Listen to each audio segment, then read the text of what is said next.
Hi friends. So today we will be discussing about intermediate first year chapter, that is units and dimensions. From this chapter you will be having in MCET around 1 to 2 marks and NEET you will be getting around 6 marks. So let's start the first chapter in units and dimensions. See, in this chapter first of all you have to know what is meant by fundamental quantities.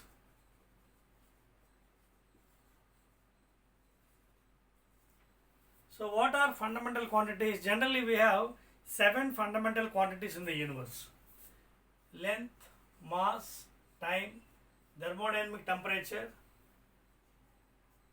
luminous intensity of light, okay, quantity of substance.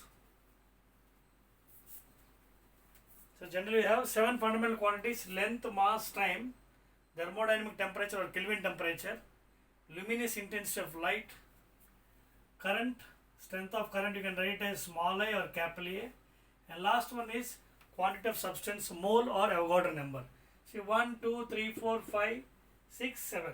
See, strength of current you can express as small a or capital A, quantity of substance you can express as small m, which is also called as Avogadro number.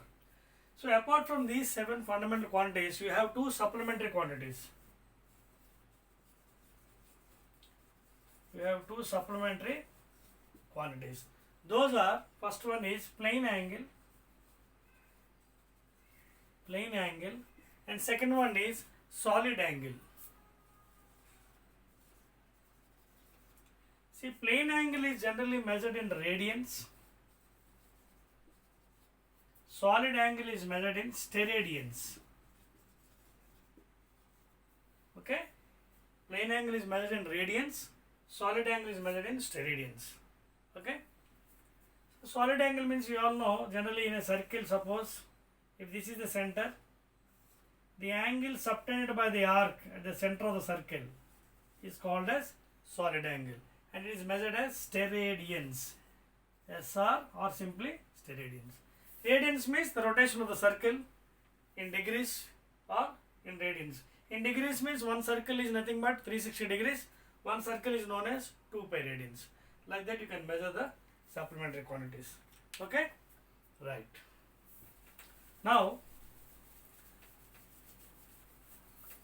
what are the different measurement things in physics? For example, you have different systems like MK system. Secondly, you will be having CGS. Thirdly, you will be having FPS system. In MK system, M is standing for meters. That is, you will be measuring length, breadth, depth. Okay. In the same way, CGS, C stands for centimeters, and in FPS, F stands for foot or feet. This system is also called as British system. Okay. Nowadays we are not using this because it is ruled out now. It's a typical one. So generally we measured in either SI system or MKS or CGS. And later on, when K stands for kilograms. Okay, kilograms means weight of a body or mass of a body. In the same way, G stands for grams. It is also measured for weight or mass of a body. And in British system, P stands for pounds or poundals. And last one you can see in any system, S stands for time, that is seconds.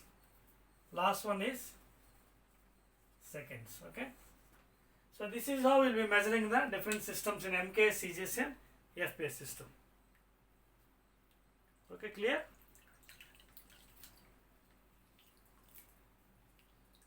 Right. Now let us go to the next thing.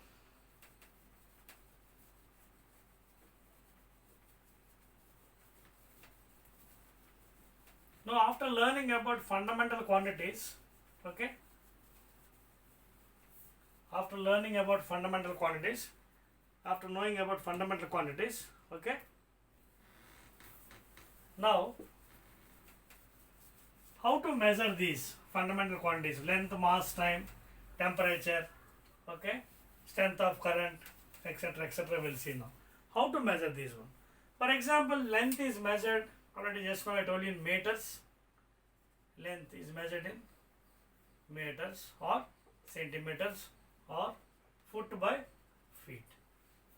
The same way mass is measured in either kilograms, MK system, grams in CJ system, and FPA system, pounds.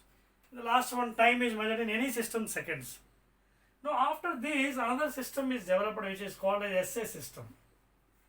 This is also called as System International. It is also called as System International. So mainly why this system is invented? This is invented because of as a honor for scientists like Newton, Michael Faraday, Sir Simon Ohm, James Watt. Different scientists have invented different things for physics.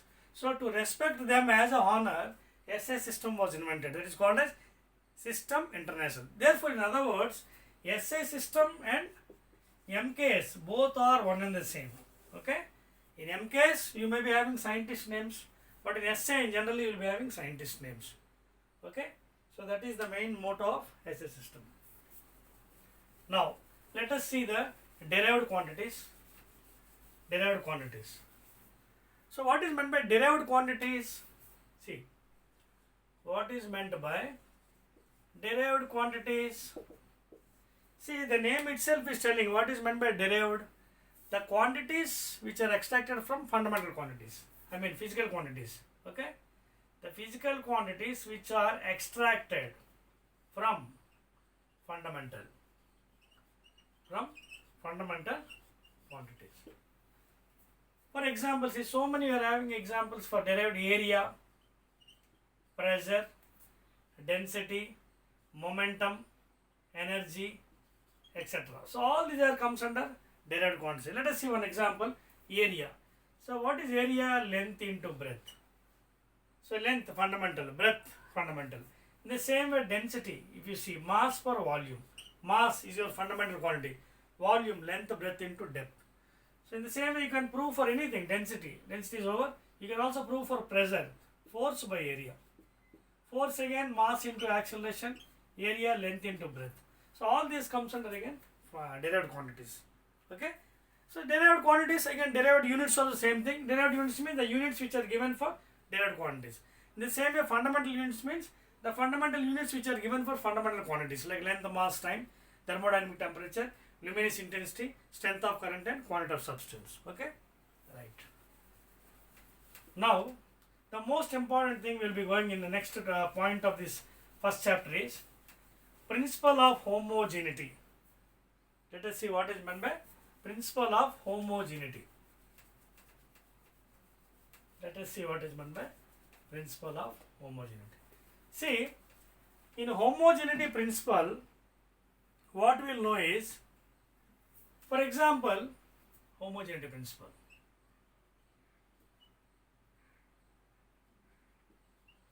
Homogeneity principle.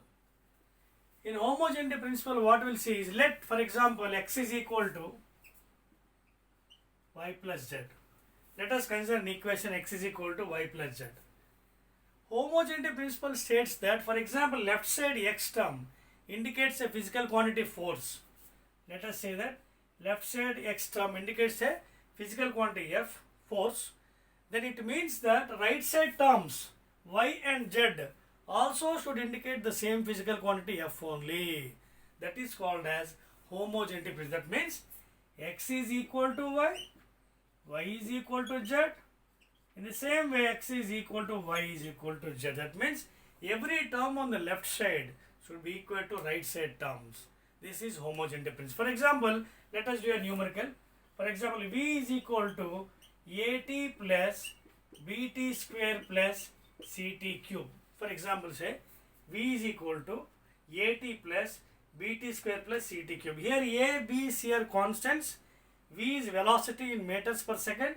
T is in time, which is in measured as seconds. Now, okay, at plus bt square plus t, ct cube. Now we will apply the homogeneity principle here. What did I tell just now? Left hand term, left side term should be equal to right side term. That means v should be equal to at, v should be equal to bt square, V should be equal to Ct cube. So velocity dimension formula, V by T, that is equal to A. T dimension formula, capital T. So L by A T square, you can take A that side. L by T square is equal to A. Now you can see here the constant A dimension formula is L by T square. The constant A dimension formula L by T. That means you can write as L T power minus 2. This is the dimension formula of A. In the same way you can find out for B. L by T is equal to B into T square, because time dimension formula is T. So you can write this one as L T power minus 3 is equal to B. In the same way last one also you can write, see, V is equal to Ct cube or L by T by